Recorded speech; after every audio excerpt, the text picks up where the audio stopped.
বর্তমান সময়ে জুয়েলারি ব্যবসায়ীরা যেন এক ভীতির আবহে দিন কাটাচ্ছেন।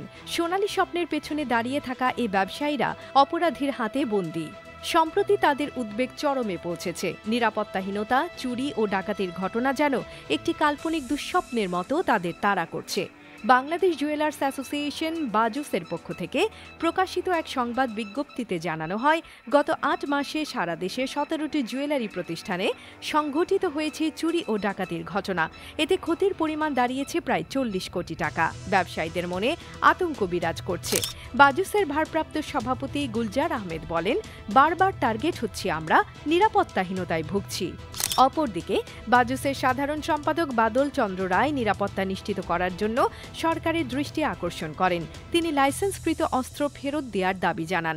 পরিসংখ্যান বলছে, নতুন বছরে মাত্র ৩ মাসেই ১১টি ডাকাতির ঘটনা ঘটেছে।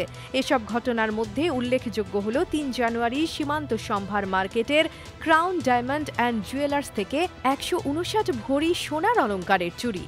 নিরাপত্তাহীনতায় এই পরিস্থিতিতে জুয়েলারি ব্যবসায়ীরা সরকারের প্রতি সহায়তার আবেদন জানাচ্ছেন।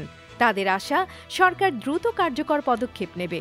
তবে প্রশ্ন রয়ে গেছে, কবে শেষ হবে এই অন্ধকার? সোনালী স্বপ্নের পথ কি আবারও উজ্জ্বল হবে? সময়ের পরীক্ষায় এই শিল্প কতটা টিকে থাকবে, সেটাই এখন দেখার।